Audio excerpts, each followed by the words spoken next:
سلطان محمود غزنوی نے جب ہندوستان پر لشکر کشی کی تو نواب آف کالا باغ کے آباء و اجداد نے ان کی بھرپور مدد کی۔ اس غیر مشروط مدد کی وجہ سے سلطان محمود غزنوی نے انہیں اوان یعنی مددگار تسلیم کرتے ہوئے ہندوستان سے جاتے وقت کوہستان نمک کا علاقہ ان کے حوالے کر دیا۔ کوہستان نمک کے ارد گرد کے کچھ اور علاقے جو کہ وادی سون تک پھیلے ہوئے تھے اس وقت ہندو راجاؤں کے قبضے میں تھے۔ اوانوں نے بعد میں یہ سب علاقے بھی فتح کر لیے۔ یہ علاقے نواب امیر محمد خان کے آباء و اجداد کی پہلی رہائش گاہ تصور کیے جاتے تھے۔ ان کے آباء و اجداد میں ملک بندے علی پہلے ملک اوان تھے جنہوں نے اس علاقے کے مکینوں پر مختلف قسم کے ٹیکس عائد کیے۔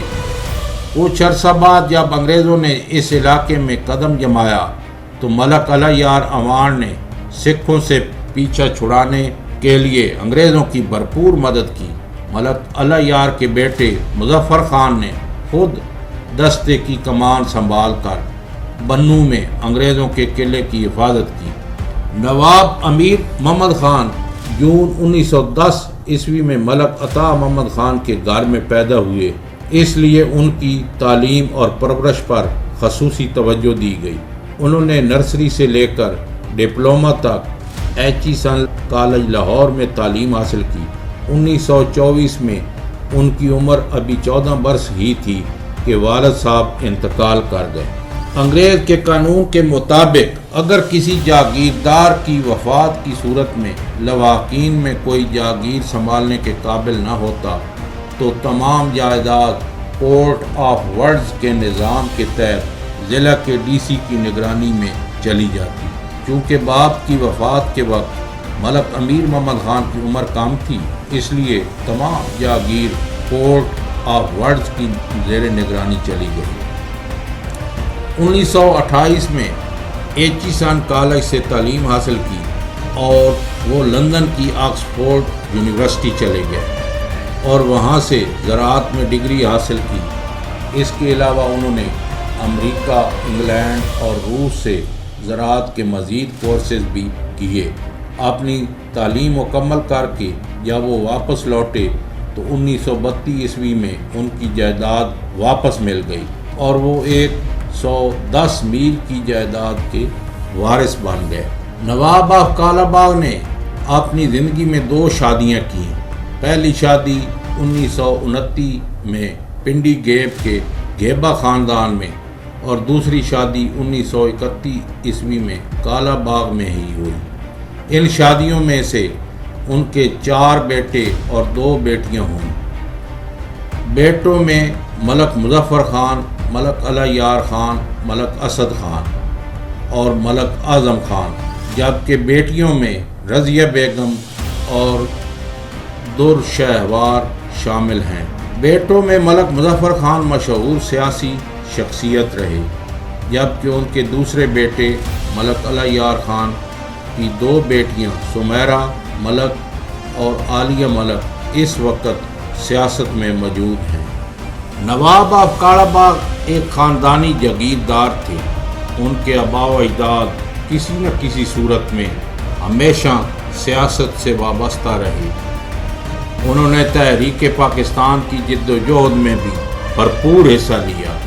اس حوالے سے ایک واقعہ مشہور ہے کہ مارچ 1940 میں منٹو پارک لاہور میں قرارداد پاکستان کے موقع پر قائد اعظم محمد علی جناح نے جب لوگوں سے فنڈز کی اپیل کی تو نواب آف کالا باغ نے اکیلے اتنے فنڈز جمع کروائے جتنے وہاں پہ بیٹھے ہوئے تمام لوگوں نے جمع کروائے تھے۔ قیام پاکستان کے بعد 1951 میں وہ پنجاب اسمبلی کے رکن بنے، پھر 1955 میں نیشنل اسمبلی کے رکن منتخب ہوئے۔ اس وقت 1 یونٹ پالیسی پر عمل درآمد ہو چکا تھا۔ موجودہ پورے کا پورا پاکستان ایک ہی یونٹ یا صوبہ بنا دیا گیا تھا، جبکہ موجودہ بنگلہ دیش کو دوسرا صوبہ یعنی مشرقی پاکستان کا نام دے دیا گیا تھا۔ 1 یونٹ کے قیام کے بعد نواب آف کالا باغ 1956 عیسوی میں مغربی پاکستان اسمبلی کے رکن بنے۔ 1958 عیسوی میں وہ PIDC یعنی پاکستان انڈسٹریل ڈیولپمنٹ کارپوریشن کے چیئرمین مقرر ہوئے، اور پھر 1 سال بعد 1959 میں انہیں فوڈ اینڈ ایگریکلچر کمیشن کا چیئرمین بنا دیا گیا۔ ان عہدوں پر ان کی انتظامی صلاحیتیں صدر ایوب کو اچھی لگیں اور ان کو اپریل 1960 عیسوی میں مغربی پاکستان کا گورنر مقرر کر دیا گیا۔ گورنر کے عہدے پر وہ 1966 تک تعینات رہے۔ ان کا گورنرشپ کا دور انتظامی لحاظ کافی اہم سمجھا جاتا ہے۔ وہ ایک سخت طبیعت کے جابر حکمران تھے۔ وہ اپنا نظم و نسق کمشنر، ڈپٹی کمشنر اور پولیس کے اعلیٰ افسران کے ذریعے چلاتے تھے اور ان سے براہ راست رابطے میں رہتے تھے۔ ان کے دور میں ہی بھارت کے ساتھ 1965 کی جنگ لڑی گئی۔ اس جنگ میں انہوں نے افواج پاکستان کی بھرپور حوصلہ افزائی کی۔ اسی دور میں ہی پاکستان نے زرعی اور صنعتی میدان میں نمایاں ترقی کی۔ انہوں نے بہت سے ایسی اصلاحات نافذ کروائیں جن سے مہنگائی اور بے روزگاری میں خاتمہ ہوا۔ اشیائے خورد و نوش کی قیمتیں مقرر ہوئیں، میرٹ کا رواج عام ہوا۔ انہی کے دور میں پاکستان میں شرح اموات میں کمی آئی اور انسانی اوسط عمر میں خاطر خواہ اضافہ ہوا۔ جنوری 1961 میں پاکستان کی دوسری مردم شماری بھی انہی کے عہد میں ممکن ہوئی۔ اس کے علاوہ مینار پاکستان اور مزار قائد کی تعمیر بھی انہی کے دور میں ہوئی ہے۔ ان کے دور حکومت میں جو قانون غریب کے لیے ہوتا تھا وہی صدر ایوب خان کے عزیزوں اور ان کے اپنے عزیزوں کے لیے بھی تھا۔ کہا جاتا ہے کہ گورنر ہاؤس میں کسی کو داخلے کی اجازت نہیں تھی۔ وہ پروٹوکول کے سخت خلاف تھے اور ہمیشہ سادہ لباس یعنی شلوار قمیض پہنتے تھے۔ نواب کالا باغ بڑے سخت گیر ایڈمنسٹریٹر تھے۔ ان کے دور میں لاہور سے ایک 5 سال کا بچہ اغوا ہو گیا۔ نواب صاحب نے SSP کو بلوا کر 24 گھنٹے میں بچہ برآمد کرنے کا حکم دے دیا۔ 24 گھنٹے گزر گئے مگر بچہ برآمد نہ ہوا۔ نواب صاحب نے اگلے دن SSP، SP اور ASP کے بچے منگوائے اور ان بچوں کو کالا باغ بھجوایا اور یہ اعلان کر دیا کہ جب تک پولیس اغوا شدہ بچہ برآمد نہیں کرے گی اس وقت تک ان افسروں کے بچے نہیں واپس ملیں گے۔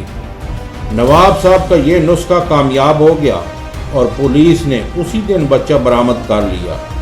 نواب صاحب اکثر کہا کرتے تھے کہ جب تک عوام کے مسئلے کی تکلیف بیوروکریسی تک نہیں پہنچتی افسر اس وقت تک وہ مسئلہ حل نہیں کرتے۔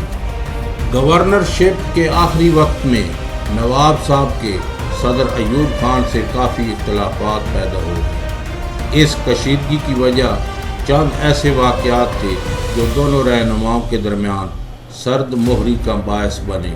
ایک واقعہ کچھ یوں ہے کہ کراچی میں ایوب خان کے بیٹے گوہر ایوب سیاسی سرگرمیوں میں حصہ لے رہے تھے۔